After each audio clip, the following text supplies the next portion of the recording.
22-ന് പഹൽഗാമിലെ പുൽമേടുകളിൽ നടന്ന ഭീകരാക്രമണത്തിൽ നിന്ന് രാജ്യം ഇനിയും മുക്തമായിട്ടില്ല.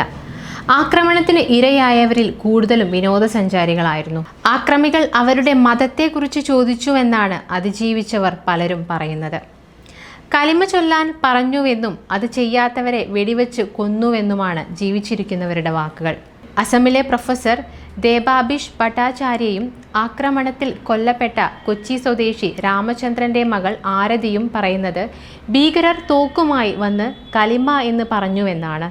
എന്താണ് എന്ന് തിരിച്ചു ചോദിക്കുന്നവരെ അപ്പോൾ തന്നെ വെടിവെക്കുകയായിരുന്നുവെന്നും ഇരുവരും പറയുന്നുണ്ട്. എന്നാൽ എന്താണ് ഈ കലിമ? ഇസ്ലാമിൽ അള്ളാഹുവിൻ്റെ ഏകത്വത്തിലും മുഹമ്മദിൻ്റെ പ്രവാചകത്വത്തിലുമുള്ള വിശ്വാസം ഉറപ്പിക്കുന്ന ഒരു വിശ്വാസ പ്രഖ്യാപനമാണ് ഈ കലിമ. ഇസ്ലാമിക വിശ്വാസത്തിൻ്റെ കാതലിനെ പ്രതിനിധീകരിക്കുന്നതിനാൽ കലിമയെ അറിയേണ്ടത് എല്ലാ മുസ്ലിങ്ങൾക്കും അത്യാവശ്യമാണെന്നാണ് പറയുന്നത്. ലാ ഇലാഹ ഇല്ലല്ലാ മുഹമ്മദുർ റസൂലുള്ളാ, അല്ലാഹു അല്ലാതെ മറ്റൊരു ദൈവമില്ല, മുഹമ്മദ് അല്ലാഹുവിൻ്റെ ദൂതനാണ്. ഈ വാക്കുകൾ മുസ്ലിങ്ങൾക്ക് വളരെ പവിത്രമാണ്. ഇതൊരു വിശ്വാസ പ്രഖ്യാപനമാണ്.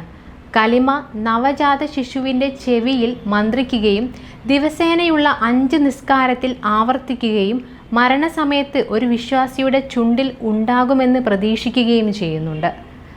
കലിമ ദൈവത്തിലും അവൻ്റെ അന്തിമദൂതനായ മുഹമ്മദ് നബിയിലുള്ള വിശ്വാസത്തിൻ്റെ പ്രഖ്യാപനം കൂടിയാണ്. കലിമ ദൈവത്തിലും അവൻ്റെ അന്തിമദൂതനായ മുഹമ്മദ് നബിയിലുള്ള വിശ്വാസത്തിൻ്റെ പ്രഖ്യാപനം കൂടിയാണ്. കലിമ എന്നാൽ വാക്ക് അല്ലെങ്കിൽ പ്രസ്താവന എന്നാണ്. ഇസ്ലാമിൽ പ്രധാനമായും 6 കലിമകളാണുള്ളത്. കലിമ തയ്യിബ്, കലിമ ഷഹാദ, കലിമ തജ്ജീദ്, കലിമ തൗഹീദ്, കലിമ അസ്തഗ്ഫാർ, കലിമ റദ്ദെ കുഫൂർ എന്നിവയാണവ. ഓരോ കലിമയ്ക്കും അതിൻ്റേതായ അർത്ഥവും പ്രാധാന്യവുമുണ്ട്. കലിമ തയ്യിബ് എന്നാൽ അള്ളാഹുവിൻ്റെയും മുഹമ്മദിൻ്റെ പ്രവാചകത്വത്തിൻ്റെയും ഏകത്വം എന്നാണ്. കലിമ ഷഹാദ പറയുന്നത് ഇസ്ലാം മതം സ്വീകരിക്കുമ്പോൾ ചൊല്ലുന്ന വിശ്വാസത്തിൻ്റെ സാക്ഷ്യമെന്നാണ്. കലിമ തംജീദ് എന്നാൽ അള്ളാഹുവിൻ്റെ മഹത്വത്തെയും കാരുണ്യത്തെയും മഹത്വപ്പെടുത്തുന്നു എന്നാണ്. കലിമ തൗഹീദ് പറയുന്നത് അള്ളാഹുവിൻ്റെ ഐക്യത്തെയും ജീവിതത്തെയും മരണത്തിനും മേലുള്ള അവൻ്റെ ശക്തിയെയും കുറിച്ച് സംസാരിക്കുന്നു എന്നുള്ളതാണ്. അതുപോലെ കലിമ അസ്തഗ്ഫാർ പറയുന്നത് അറിയപ്പെടുന്നതും അറിയാത്തതുമായ പാപങ്ങൾക്ക് ക്ഷമ ചോദിക്കുന്നു എന്നുള്ളതാണ്. അവസാന കലിമയായ കലിമ റദ്ദെ കുഫൂർ പറയുന്നത് അവിശ്വാസത്തിൻ്റെയും പാപകരമായ പ്രവർത്തികളെയും നിരസിക്കുന്ന എന്നർത്ഥം വരുന്ന ഒരു അറബി വാക്കാണ് കലിമ റദ്ദെ കുഫൂർ. ഇനി എന്തുകൊണ്ടാണ് കലിമകൾ ഇത്രയേറെ പ്രാധാന്യമർഹിക്കുന്നു എന്ന് ചോദിച്ചാൽ, ഈ 6 കലിമകളും ഇസ്ലാം വിശ്വാസത്തിൻ്റെ കേന്ദ്ര ബിന്ദുവായിട്ടാണ് കണക്കാക്കപ്പെടുന്നത്.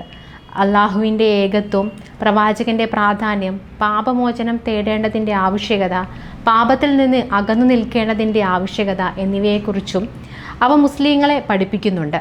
ഇത് പാരായണം ചെയ്യുന്നത് മുസ്ലിങ്ങളെ ചിന്തിക്കാനും പാശ്ചാത്തപിക്കാനും അവരുടെ വിശ്വാസം ശക്തിപ്പെടുത്താനും സഹായിക്കുന്നുണ്ട് എന്നാണ് പറയുന്നത്.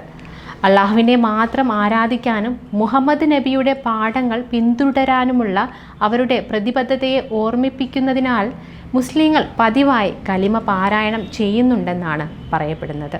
അള്ളാഹുവിനെ മാത്രം ആരാധിക്കുകയും മുഹമ്മദ് നബിയുടെ പാഠങ്ങൾ പിന്തുടരാനുമുള്ള അവരുടെ പ്രതിബദ്ധതയെ ഓർമ്മിപ്പിക്കുന്നതിനാൽ മുസ്ലിങ്ങൾ പതിവായി കലിമ പാരായണം ചെയ്യുന്നുണ്ടെന്നാണ് പറയുന്നത്.